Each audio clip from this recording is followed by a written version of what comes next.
우리가 세상을 살다 보면 답답한 일을 만날 경우가 종종 있습니다. 여러분들은 어떨 때 답답함을 느끼십니까? 흔히 우리가 대화를 해보면 답답할 때가 많이 느끼죠? 한 사람의 대화가 완전 일방통행으로 나아갈 때 우리는 대화가 되지 않으므로 답답함을 느낍니다. 친구와 대화를 해도 답답함을 느끼고요. 그리고 부부가 대화할 때도 답답함을 느낍니다. 심지어 하나님과 성도들 간에도 대화를 할 때 이런 하나님께서 우리를 볼 때 답답하게 느끼는 경우가 종종 있다는 겁니다. 그것이 어떻게 보면 한 사람이 양방향으로 함께 서로 소통을 하며 나가야 되는데 한 사람이 일방적으로 자기 주장만 펴다 보면 대화가 되지 않는 경우를 우리가 흔히 볼 수가 있습니다. 그럴 때 우리는 서로가 바로 답답함을 느끼는 거죠. 그리고 또한 우리가 어떨 때 답답함을 느끼냐면 지혜가 없는 사람들과 이야기를 하다 보면 그 사람이 지혜가 없으므로 우리가 답답함을 느끼는 경우가 참 많이 있습니다. 그래서 잠언서에서 봐도 전도서를 봐도 늘 하나님은 우리에게 지혜가 제일이라고 이야기를 합니다. 지혜를 사라고 이야기를 하는 거죠. 여러분 로마서 말씀을 보면 사도 바울도 우리에게 늘 그 권면의 말씀을 주시는 것 가운데 우리가 이 마지막 시대를 살아가는 우리들에게 분별력을 가지라고 이야기를 합니다. 정말 여러분 이 시대는 정말 분별력이 있어야 우리가 무엇이 진리인지 무엇이 가짜인지 우리가 제대로 판단하고 살아갈 수가 있습니다. 근데 우리가 이런 지혜가 없고 분별력이 없으면 그냥 세상이 흡슬리는 대로 대세가 좋은 것으로 생각하고 대세를 따라가는 어리석은 사람, 그런 삶을 우리가 살아갈 경우가 종종 있다는 이야기입니다. 디모데후서 3장 13절을 보면 악한 사람들과 속이는 자들은 더욱 악하여져서 속이기도 하고 속기도 한다고 이야기를 합니다. 여러분 사실 이 마지막 때가 되면 종말의 때가 되면 이런 일들이 비일비재하게 일어난다는 거예요. 악한 사람들과 속이는 자들은 더욱 악하여져서 남들을 속인다고 합니다. 근데 더 웃기는 것은 뭔지 아십니까? 악한 자들과 속이는 자들은 남을 속이는데 자신은 절대로 속임을 당하지 않을 거야. 그렇게 생각하지만 오늘 말씀의 끝에 보면 그들 스스로도 속기도 한다고 이야기를 합니다. 여러분 오늘 사람들을 보면 대부분 그런 생각을 가지고 있죠. 나는 절대로 안 속을 거야. 나는 어떤 말을 해도 나는 결코 그 속임수에 넘어가지 않을 거야. 그렇게 자기의 지혜를 자랑한 사람들이 많이 있습니다. 그러나 우리가 세상에 일어나는 일들을 보면 나도 모르는 사이에 세상에 일어나는 일들에 속기도 하고 속임을 당할 수도 있다는 이야기입니다. 무엇보다 여러분 사람들은 누구에게 잘 속는 줄 아십니까? 여러분 사람들은 누구에게 가장 잘 속냐면 바로 자기 자신에게 잘 속습니다. 나는 저런 나쁜 일에 빠지지 않을 거야. 나는 저런 거짓에 빠지지 않을 거야. 이렇게 자기 자랑을 수도 없이 늘어놓지만 어느 순간 보면 자기에게 빠져가지고 늘 속임을 당하고 또 남을 속이기도 하고 그런 인생을 살아가는 것이 바로 오늘날 현대인의 특징이라는 것을 우리가 알 수가 있습니다. 그래서 여러분 전도자가 말하는 지혜는 어떤 지혜일까요? 잠언이 말하는 지혜는 어떤 지혜입니까? 인간에게서 나오는 지혜를 말하는 것이 아니라 하나님께로부터 나오는 지혜가 참된 지혜라는 것을 이야기해 줍니다. 그래서 참된 지혜는 어떻게 얻을 수 있을까요? 여호와를 경외하는 것이 지혜의 근본임을 믿으시길 바랍니다. 여러분 지혜는 사람에게서 나오는 것이 아니거든요. 여러분 사람에게 어떤 훌륭한 사람이 있어서 정말 지혜자가 있어서 그 사람에게 지혜를 배우고 싶어서 그 사람에게 나가보지만 그 사람에게도 한계가 있다는 겁니다. 여러분 그래서 이 땅에 있어서 가장 어리석은 자가 어떤 사람인지 압니까? 하나님을 모른다고 부인하는 자가 가장 어리석은 자입니다. 물론 세상의 학문은 많이 배웠을지는 모릅니다. 그러나 가장 어리석은 자는 바로 세상의 학문을 통해서 나는 모든 것을 다 안다. 그렇게 주장한 자가 가장 어리석은 자라는 겁니다. 왜냐하면 참된 지혜는 하나님께로부터 나오기 때문입니다.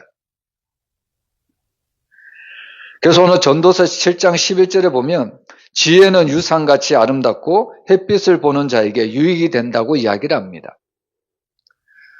여러분 정말 우리에게 이런 지혜가 있다면 우리는 정말 이 땅에서 정말 믿음 가운데 또 말씀 가운데 이 땅에서 무엇이 선인지 무엇이 악인지 우리는 분별하면서 살아갈 수가 있습니다.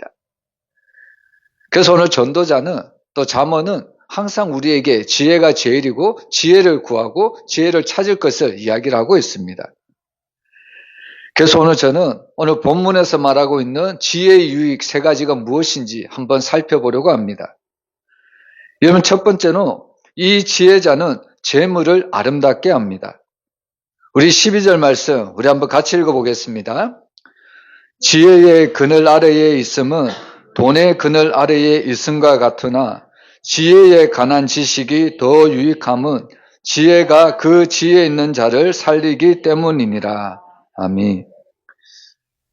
여러분들은 인생을 살아가면서 무엇을 의지하고 무엇이 나에게 힘이 되고 무엇이 나에게 도움이 된다고 생각하며 살아가고 있습니까? 여러분 세상을 살아가는 많은 사람들은 재물이 나에게 힘이 되고 또 권력이 나에게 힘이 되고 때로는 주변에 있는 사람들이 나에게 힘이 되고 도움이 된다. 그렇게 생각하는 사람들이 많이 있습니다. 물론 그것은 맞습니다. 여러분 재물도 나를 보호해주고요. 권력도 나를 보호해주고 또 주변에 있는 사람도 나를 보호해주고 있다는 사실입니다. 오늘 12절에 그것을 이야기하잖아요. 지혜의 그늘 아래에 있으면 돈의 그늘 아래에 있음과 같다고 이야기를 합니다. 무슨 이야기냐면 지혜가 사람들을 보호해주는 것처럼 돈도 사람들을 보호해준다는 이야기입니다. 지혜가 사람들을 도와주듯이 돈도 사람을 보호하고 도와줄 수 있다는 이야기입니다. 어떻게 보면 지혜와 재물을 동일 선상에 놓고 있습니다. 그만큼 재물이 높이 우리가 평가를 할 수가 있다는 이야기죠.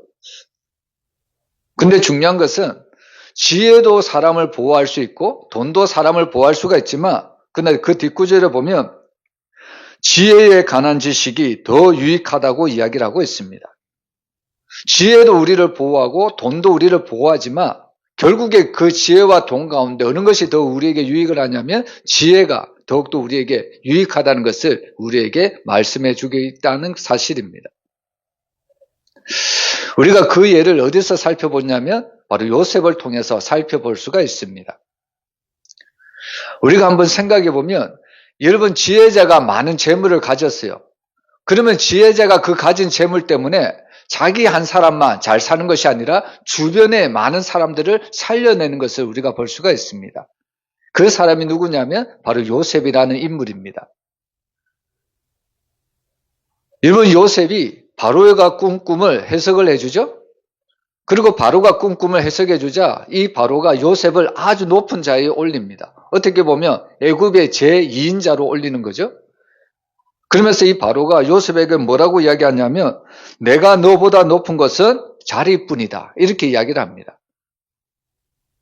여러분 특히 애굽의 제1 어떻게 보면 지도자가 통치자 이 바로가 어떻게 요셉에게 여러분 요셉은 어떻게 보면 종이잖아요. 어떻게 보면 노예의 신분입니다.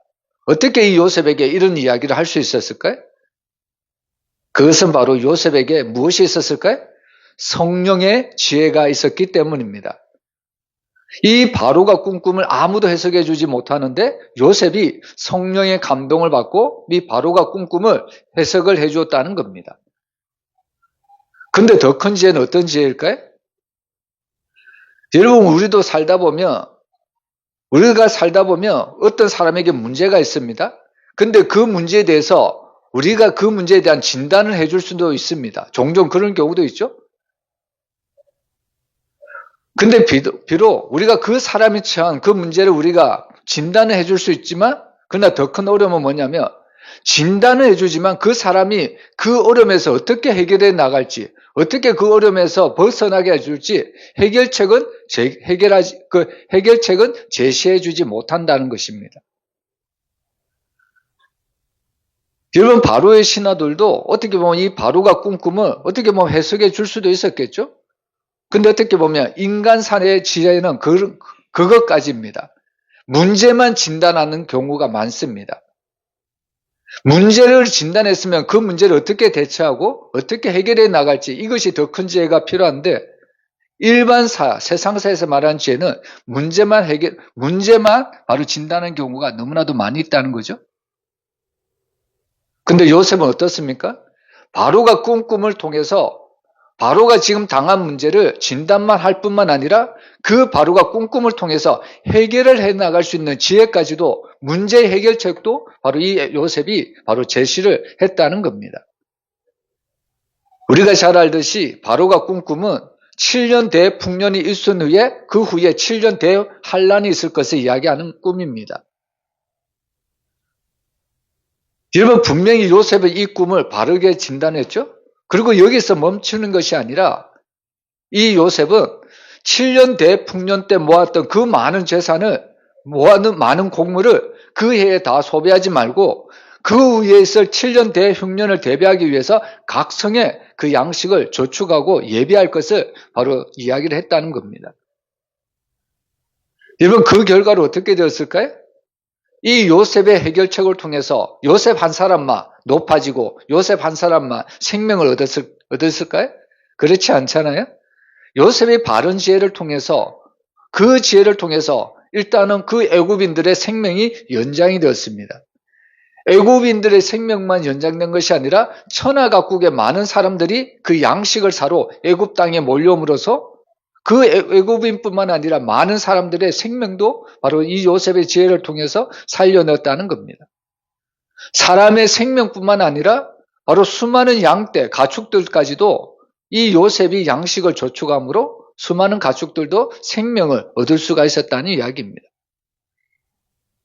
그리고 더 중요한 것은, 여러분, 이 요셉의 지혜로 누가 살아난 줄 아십니까?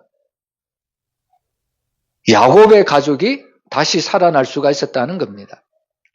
우리가 한번 생각해 보면요, 요셉이 만약에 이런 진단을 하지 않고 이런 해결책을 내지 않았다면 야곱이라는 가족, 우리가 눈으로 보면 한 가문의 그 가족이지만 하나님 편에 봤을 때는 하나님의 나라를 이끌어가는 그런 가정입니다.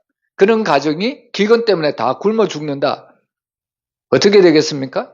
하나님의 나라가 완전 시작이 아니라 어떻게 보면 끝장날 수도 있는 거죠. 근데 오늘 이 요셉의 지혜를 통해서 이 야곱의 가족을 살려주심으로 하나님의 나라가 아브라함부터 그 약속하셨던 거, 내 자손이 하늘과 같이 땅의 모래와 같이 많아질 것이다. 이 약속이 끊어지지 않고 이 요셉의 지혜를 통해서 계속해서 이어져 가는 것을 우리가 알 수가 있는 겁니다. 여러분, 이처럼 지혜자가 재물을 가지면요, 자기 한 사람을 위해서 살지 않습니다. 지혜자가 재물을 가지면요, 옆에 있는 수많은 생명도 함께 살려내는 것을 우리가 볼 수가 있습니다. 그래서 여러분들은 지혜자가 되어야 합니다. 여러분들이 왜 지혜자가 되어야 되느냐? 바로 여러분들을 통해서 수많은 생명이 살아날 수가 있기 때문입니다. 그래서 우리는 하나님 앞에 지혜를 구하고요, 그리고 재물을 구해야 됩니다. 왜냐하면 이 재물을 나만 위해서 쓰는 것이 아니라 하나님이 주신 지혜로 이 재물로 여러 가지 선한 일에 많이 사용할 수가 있기 때문이죠. 그래서 지혜자는요, 정말 이런 재물이 있어도 허튼 대로 사용하지 않고 이 재물을 하나님의 뜻 가운데 사용하는 것을 볼 수가 있습니다. 근데 우리가 반대의 경우도 생각해 볼 수가 있죠. 여러분, 악한 자가 재물을 가지면 어떻게 될까요? 여러분, 악한 자가 재물을 가지면 어떻게 됩니까? 오늘 지혜자가 가진 재물과는 정반대의 삶이 일어나죠. 지혜자는 재물을 모으면 모을수록 자기만을 위해 쓰는 것이 아니라 이웃을 위해서 흘러보내고 이웃을 위해서 사용을 합니다. 그런데 악한 자가 재물을 모으면 어떻게 될까요? 오히려 자기가 모은 재물 때문에 연약한 자들을 그 재물로 짓밟는 세계가 오늘날 현대인의 세계라는 것을 우리가 흔히 볼 수가 있습니다. 여러분, 오늘 이 전도자는 바로 지혜자는 바로 재물을 아름답게 사용할 수 있다고 이야기를 하고 있습니다. 이 요셉의 경우를 봐도 정말 지혜자에게 재물이 들어오면 이 재물을 하나님의 영광을 위해서요, 하나님의 나라를 위해서 하나님의 뜻대로 사용할 수가 있다는 겁니다. 그런 면에서 보면 저나 여러분이나 바로 하나님 앞에 참된 지혜자라는 것을 볼 수가 있습니다. 왜냐하면 우리는 하나님의 나라를 위해서 헌금도 드리잖아요. 헌금만 드릴 뿐만 아니라 우리는 하나님의 나라를 위해서 봉사하고 섬기잖아요. 그래서 우리는 정말 하나님 앞에 참된 지혜자라고 우리가 말을 할 수가 있습니다. 여러분, 우리가 세상을 살아갈 때 지혜도 우리를 보호하고요, 재물도 우리를 보호하지만 그러나 더 중요한 것은 지혜자가 재물을 사용할 때 하나님의 뜻 가운데 쓰임을 받을 수가 있다는 겁니다. 여러분, 솔로몬을 보면 솔로몬은 처음에 하나님 앞에 지혜를 구했죠. 지혜를 구했을 때 솔로몬은 처음에 이런 마음이었습니다. 하나님, 나는 작은 아이입니다. 나는 하나님 앞에 출입할 줄도 모릅니다. 내가 지금 어린 나이에 왕위에 올랐는데 이 백성들, 수많은 백성들을 내가 이 백성들을 섬기고 이 나라를 세워가야 되는데 나는 지혜가 부족합니다. 하나님이 나에게 무엇을 구하라고 말씀하셨는데 나는 정말 이 나라를 다스리기 위해서는 지혜가 필요합니다. 하나님, 나에게 지혜를 주옵소서. 여러분, 그 마음이 하나님의 마음이 얼마나 흡족이 여기셨습니까? 그래서 사실 솔로몬이 구하지 않는 지혜뿐만 아니라 여러분, 솔로몬에게 온갖 부귀영화를 다 주지 않았습니까? 근데 안타까운 것은 뭘까요? 이 솔로몬이 결국에 가진 이 수많은 재물로 나중에 보면 타락을 했다는 겁니다. 하나님이 주신 이 지혜를 처음에 구했던 그 순수한 마음은 사라지고 결국에 재물에 너무 마음이 쏟아졌다는 것을, 빼앗겼다는 것을 우리가 알 수가 있는 거죠. 여러분, 이런 솔로몬의 삶을 보면서 여러분 지혜자는 이런 이야기를 합니다.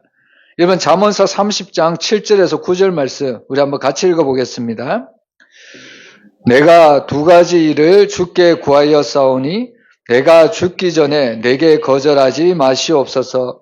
곧 헛된 것과 거짓말을 내게서 멀리하옵시며 나를 가난하게도 마옵시고 부하게도 마옵시고 오직 필요한 양식으로 나를 먹이시옵소서. 혹 내가 배불러서 하나님을 모른다 여호와가 누구냐 할까 하오며 혹 내가 가난하여 도둑질하고 내 하나님의 이름을 욕되게 할까 두려워함이니이다. 여러분, 지금 이 아굴은 어떻게 보면 솔로몬의 타락을 보면서 정말 하나님 앞에 참된 지혜를 구하는 것을 볼 수가 있습니다. 여러분, 우리는 하나님 앞에 참된 지혜자가 되면 하나님이 우리에게 재물을 우리에게 계속해서 우리에게 재물을 붙여주십니다. 왜냐하면 하나님의 뜻대로 우리가 그 재물을 사용할 수 있기 때문입니다. 그러나 반대로 악한 자가 재물을 모으면 어떻게 될까요? 오늘 악한 자가 재물을 모으면 세상이 점점 시끄러워지지 않습니까? 세상은 점점 약육강식으로 변해가지 않습니까? 그래서 오늘 성경은 오늘 전도자의 말씀을 통해서 바로 지혜자가 재물을 사용할 때 아름답다고 이야기를 하고 있는 겁니다. 여러분, 오늘 작은 물질을 관리하는 자가 큰 물질도 관리할 수 있다는 것을 우리가 깨달아야 합니다. 그래서 항상 우리는 선한 청직이라는 자세를 잊어서는 안 된다는 거죠. 그래서 오늘 우리는 하나님이 주신 지혜로 하나님이 나에게 주신 모든 것들을 하나님의 뜻대로 하나님의 은혜대로 하나님 앞에 귀하게 쓰임받는 저와 여러분이 되시기를 주의 이름으로 축복합니다. 그리고 두 번째로요, 오늘 이 지혜자로 하여금 생명을 얻게 한다고 이야기를 합니다. 여러분, 12절 끝에 보면 지혜에 관한 지식이 더 유익함은 지혜가 그 지혜 있는 자를 살리기 때문이다. 이렇게 이야기를 하고 있죠. 여러분, 성경이 말할 때 지혜의 반대자는 우매자죠. 우매자. 근데 이 우매한 자는 지식이 없는 사람을 이야기하는 것이 아닙니다. 여러분, 아무리 많은 지식을 쌓아도 하나님을 알지 못하면 그 사람이 바로 우매자라는 겁니다. 여러분들은 지식이 많습니까? 여러분, 우리가 성경 말씀을 우리가 한번 깊이 들여다보면 딱 두 가지 반응이 나옵니다. 하나님의 말씀이 나에게 떨어졌을 때 그 말씀에 대한 두 가지 반응이 뭐냐면, 첫 번째로 한 부류는 좌절한다는 겁니다. 하나님이 나에게 주신 말씀 때문에 도무지 소망이 없고 희망이 없을 때가 많이 있습니다. 근데 어떤 한 부류는 똑같은 말씀을 들었는데도 불구하고 오히려 그 말씀이 나에게 소망이 되고 그 말씀이 나에게 희망으로 받아들이는 성도들이 너무나도 많이 있다는 겁니다. 여러분, 성도들은 때로는 세상적인 지식이 많이 없어도 괜찮습니다. 여러분, 세상에는 배운 사람이 더 높은 자리에 올라가고 배운 사람이 더 많은 재물을 가지는 것 같지만, 그러나 사실 우리 성도들에게는 그 세상에 많은 지식이 부족해도 괜찮다는 이야기입니다. 여러분, 우리가 한번 생각해 보면요, 간단한 원리죠.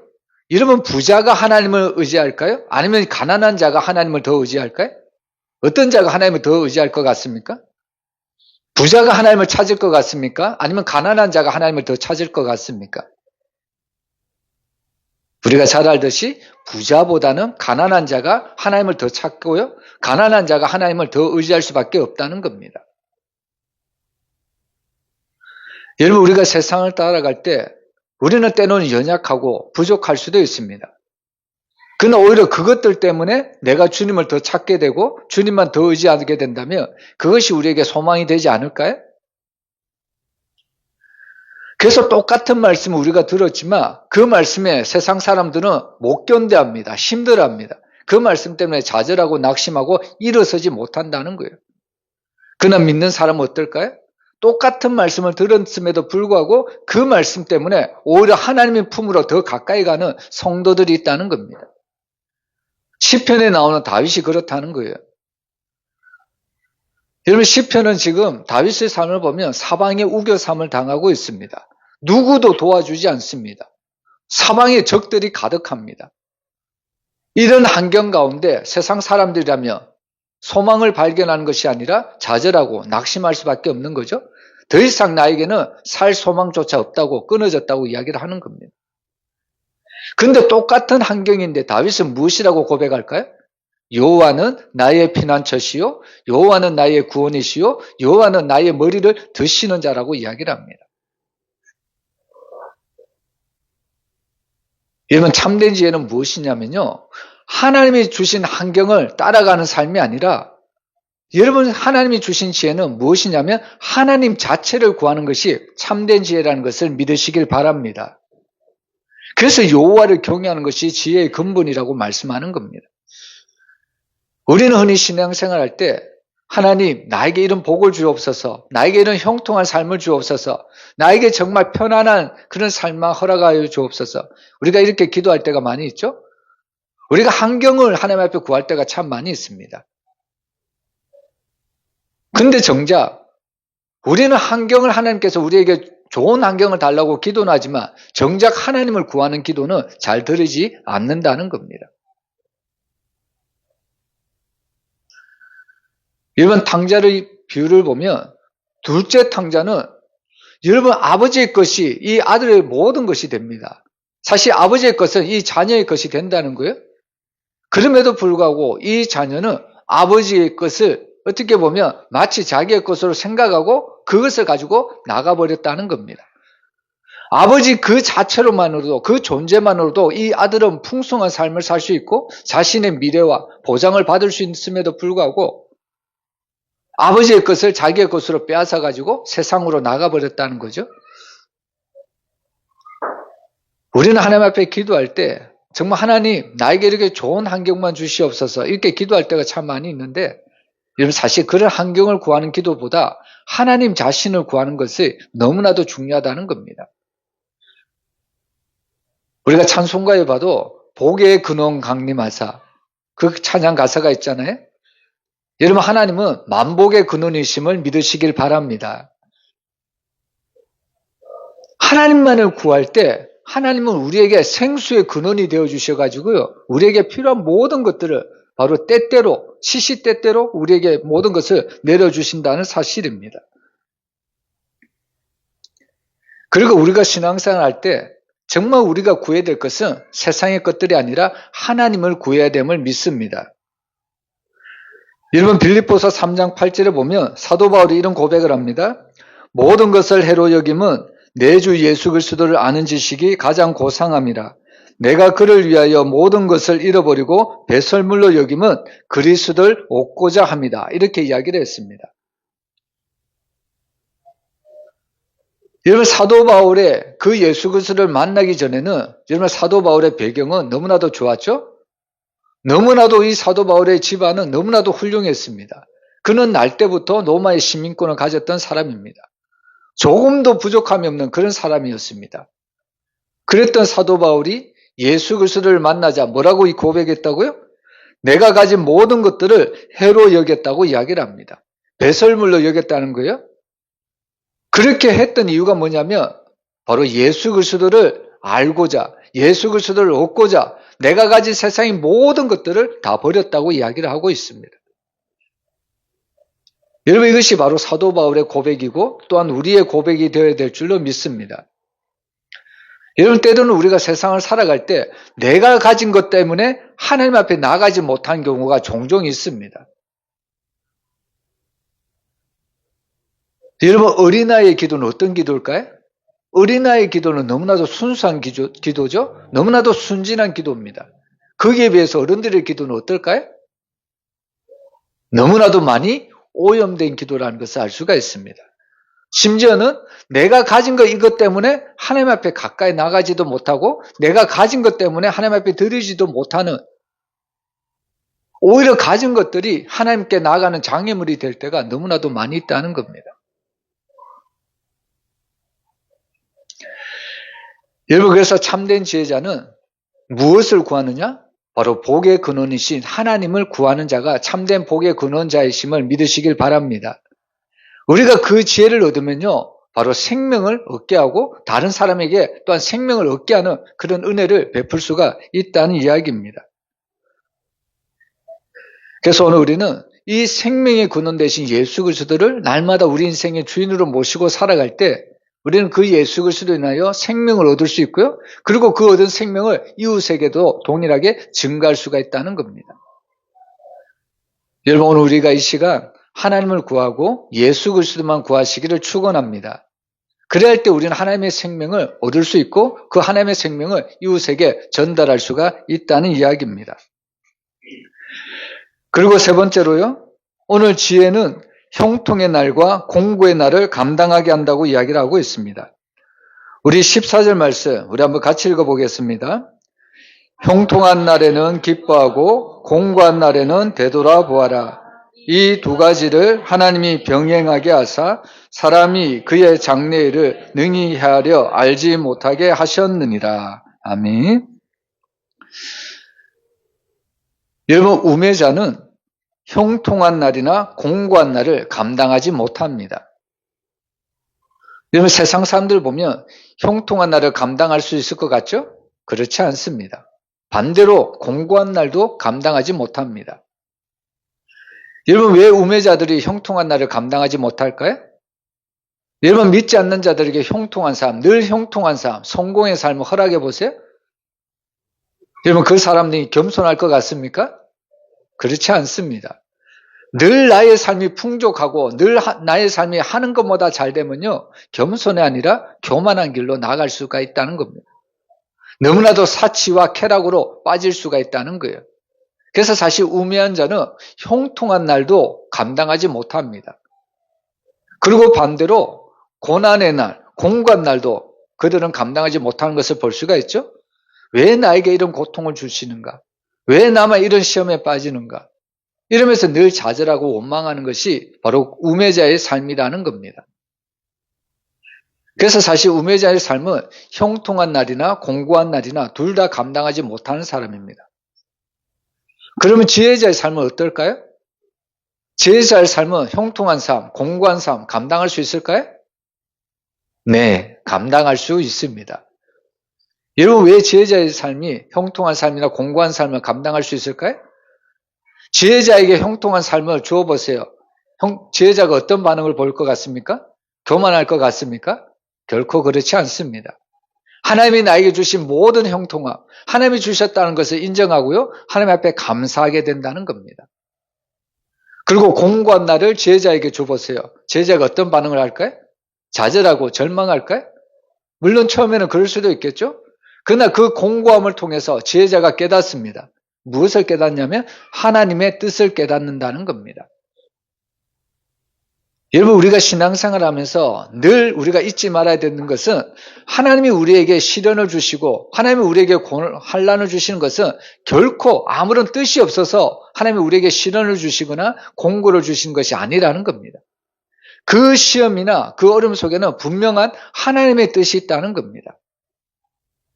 그래서 지혜자는 그런 어려움이 찾아왔을 때, 힘든 일을 만났을 때 이곳에 하나님의 뜻이 무엇인가를 늘 묵상을 했다는 겁니다. 여러분, 요셉을 한번 보세요. 요셉이 애굽의 국무총리가 되었죠. 그리고 나중에 그 야곱의 그 아들들이 이제 그 요셉에게 찾아와서 양식을 구하는 그런 장면이 나옵니다. 그때 요셉이 자기의 신분을 형들에게 알리죠. 여러분, 형들이 곡식을 담아 이제 돈을 가지고 와서 살려고 왔는데, 근데 자기 앞에 있는 사람이 요셉, 자기가 팔았던 동생, 자기가 팔았던 그 노예인 요셉이 자기 위에 지금 있는 겁니다. 여러분, 그 모습을 보고 형님들이 얼마나 두려워 떨었겠습니까? 여러분, 형님들은 바로 그 요셉을 보고 내가 과거에 행했던 그 죄악 때문에 하나님이 이제서야 나를 심판하시는구나, 그런 두려움이 아마도 떨었을 겁니다. 그때 요셉이 형제들을 끌어안고 뭐라고 위로합니까? 형님들, 두려워하지 마십시오. 하나님이 이런 일을 위해서 먼저 나를 이 애굽으로 보내셨다고 이야기를 하고 있습니다. 여러분, 우리가 잘 알듯이 이 요셉이라는 인물은 아무런 죄가 없는 사람입니다. 그럼에도 불구하고 형제들에게 시기, 질투, 미움을 당해서 바로 애굽의 종으로 팔려가죠. 그리고 보디발의 집에 팔려가면서도 불구하고 그는 아무런 죄도 짓지 않았잖아요. 그럼에도 불구하고 그는 누명을 써서 감옥에 갇힙니다. 그러나 그 속에서도 성경을 아무리 살펴봐도 요셉이 자기가 처한 현실 때문에, 자기가 처한 환경 때문에 하나님에 대해서 원망 불평했다는 그런 구절을 한 번도 읽어본 적이 없습니다. 여러분, 오히려 하나님은 요셉이 바로 애굽의 노예로 팔려갔을 때나, 또한 보디발의 집에 팔려갔을 때나, 그리고 감옥에 갇혔을 때나 늘 하나님이 함께 하셔서 형통케 하셨다고 이야기를 하고 있습니다. 여러분, 오늘 우리는 이 요셉의 지혜를 배워야 되는데요. 이런 곤란을 만날 때, 이런 어려움을 만날 때 왜 하나님이 나에게 이런 어려움을 주셨는가, 원망과 불평을 하기보다는 이 속에 하나님의 뜻이 무엇인가를 발견하도록 우리가 늘 노력을 해야 된다는 겁니다. 여러분, 강약길을 걷고 있는 이스라엘 백성들이 있죠? 여러분, 강약길을 걷고 있는 이스라엘 백성들은 마치 우매자의 삶과 똑같습니다. 그들이 먹을 것이 없는 강약길을 걸어갔을 때 늘 입에서 나왔던 말이 하나님에 대해서 원망과 불평을 쏟아내었다는 거죠. 그래도 하나님은 그 백성들을 사랑하셔서 하늘의 그 만나와 메추라기를 먹여주시죠. 반석을 내어주셔서 물을 내어주시죠. 그러면 당연히 하나님 앞에 감사해야 되지 않습니까? 근데 이 이스라엘 백성들의 특징을 보면 감사에 너무나도 인색했던 것을 볼 수가 있습니다. 감사보다는 늘 입에 달고 다녔던 것이 원망과 불평이었다는 겁니다. 이것이 바로 지혜자와 우매자의 삶의 차이라는 것을 우리가 알 수가 있습니다. 여러분, 우매자는 형통한 삶에도 공고한 날에도 그 삶들을 다 다스리지 못합니다. 그러나 지혜자는 어떨까요? 나에게 형통한 삶이 와도, 나에게 공고한 삶이 와도 이것을 통해서 하나님의 뜻을 발견하기에 애쓰기 때문에 바로 지혜자는 이 모든 것들을 통해서 하나님께 영광을 돌리는 것을 볼 수가 있습니다. 그래서 사실 사도 바울은 형통의 날과 공고한 날을 모두 다 믿음으로 승리한 사람입니다. 빌립보서 4장 11절에서 13절 말씀 우리 한번 같이 읽어보겠습니다. 내가 궁핍함으로 말하는 것이 아니니라. 어떠한 형편에든지 나는 자족하기를 배웠노니 나는 비천에 처할 줄도 알고 풍부에 처할 줄도 알아. 모든 일, 곧 배부름과 배고픔과 풍부와 궁핍에도 처할 줄 아는 일체의 비결을 배웠노라. 내게 능력 주시는 자 안에서 내가 모든 것을 할 수 있느니라. 아멘. 여러분, 우리는 흔히 능력이라면 무엇을 생각합니까? 우리는 흔히 능력이라면 저 사람은 할 수 없는데 나는 할 수 있는 아주 큰 것을 능력이라고 이야기를 합니다. 근데 오늘 사도 바울은 빌립보서에서 말하는 능력은 무엇이냐면 모든 형편에 자족할 줄 아는 그런 믿음이었다는 겁니다. 나의 지금 신분이 비천에 처할 줄도 알고요. 지금 나의 신분이 아주 높은 자리에 오를 수도 있다는 겁니다. 그럼에도 불구하고 오늘 이 사도 바울은 자기가 낮은 자리에 있든 높은 자리에 있든 일체의 비결, 자족할 수 있는 일체의 비결을 배웠다고 이야기를 하는 겁니다. 여러분, 이것이 바로 지혜자의 삶이라는 거예요. 하나님이 나에게 형통한 삶을 주실 때도, 나에게 공고한 삶을 주실 때도 분명히 그 속에는 하나님의 뜻이 담겨져 있다는 겁니다. 그것 때문에 나의 믿음과 나의 신앙이 흔들려서는 안 된다는 거죠. 그래서 항상 우리는 자족할 수 있는 믿음, 자족할 수 있는 신앙, 이것이 너무나도 중요합니다. 여러분, 우리가 다니엘의 세 친구 사드락에서 보듯이 여러분, 오늘 이 다니엘의 세 친구 사드락과 메삭 아베누고는 바벨론의 포로로 끌려가 우상숭배를 강요받았을 때도 그들의 믿음을 저버리지 않았습니다. 여러분, 느부갓네살 그 신상 앞에 절을 하지 않으면 그들은 당장이라도 목숨을 잃을 수 있는 위기에 처해 있다는 거죠. 그럼에도 불구하고 그들은 믿음을 지켰습니다. 그 이유가 뭘까요? 항상 이 세 친구도 그렇고 모든 믿음의 사람들은 항상 주어진 환경을 그 세상에 바라보는, 그 세상적인 눈으로 바라보는 것이 아니라 그곳에 하나님의 뜻이 있다는 것을 그들은 항상 기억을 했다는 겁니다. 그들은 풀무불에 들어가는 공고한 날이 찾아와도 능히 그 환경을 견딜 수 있는 능력이 그들에게는 있었다는 이야기입니다. 이처럼 지혜자에게는요, 공고한 날도 견딜 수 있는 힘이 있고요, 그리고 형통한 날도 우리가 늘 하나님 앞에 감사할 수 있는 능력이 있다는 이야기입니다. 그래서 오늘 우리는 전도자가 우리에게 말한 이 세 가지 교훈을 우리가 귀담아 들을 필요가 있습니다. 여러분, 지혜는 재물도 아름답게 한다는 거죠. 우리가 지혜자가 되어서 그 재물을 하나님 앞에 우리에게 맡겨주시면 그 재물을 아름답게 사용하고 선한 일에 사용하면 하나님은 우리에게 더 큰 재물을 맡겨주신다는 사실입니다. 그리고 또한 여러분, 하나님께서 우리에게 주신 지혜는 생명을 얻게 한다는 거예요. 여러분, 우리가 잠언서에 보면 지혜는 생명나무다 이런 말씀이 있습니다. 지혜는 생명나무다. 여러분, 여기서 말하는 생명나무는 누구를 이야기할까요? 예수 그리스도를 의미하고 있습니다. 생명의 근원 되신 예수 그리스도가 바로 지혜의 근본이심을 우리에게 알려주고 있습니다. 이 말씀 바로 우리가 예수님을 믿음으로 하나님이 우리에게 영원한 생명을 주셨다는 말씀이죠. 그리고 우리가 영원한 생명을 받은 우리도 또한 믿지 않는 자들에게 예수 그리스도를 증거함으로 영원한 생명을 흘려보낼 수 있다는 이야기입니다. 그래서 참된 지혜자는 나의 생명도 살지만 다른 사람의 생명을 살릴 수 있는 능력도 우리에게 주어진다는 겁니다. 그리고 세 번째로 지혜자는 바로 이 형통한 날과 공고한 날을 모두 다 감당할 수 있는 지혜자의 삶이라는 것을 알 수가 있습니다. 나에게 어떠한 삶이 주어지든 간에, 나에게 어떠한 환경이 주어지든 간에 하나님의 뜻이 분명히 이곳에 있다는 믿고 믿음으로 그 모든 것들을 수용한다는 이야기입니다. 여러분, 저와 여러분이 바로 이런 참된 지혜자의 삶을 살아갔으면 너무나도 좋겠습니다. 여러분, 오늘 말씀을 결론으로 이렇게 내었으면 좋겠습니다. 여러분, 참된 지혜자는 오직 하나님만 바라보고 사는 사람들입니다. 오직 하나님만 바라보고 사는 사람들이 참된 지혜자입니다. 여러분, 하나님만 바라보고 사는 사람은 어떠한 환경에도, 어떠한 역경에도 하나님을 바라보기 때문에 이길 수가 있습니다. 여러분, 이번 한 주간도 오직 하나님만 바라보심으로 나에게 어떠한 환경이 와도, 어떠한 역경이 와도 오직 하나님 한 분만을 바라보심으로 믿음으로 승리하는 귀한 한 주간이 되시기를 주의 이름으로 축원합니다. 기도하겠습니다.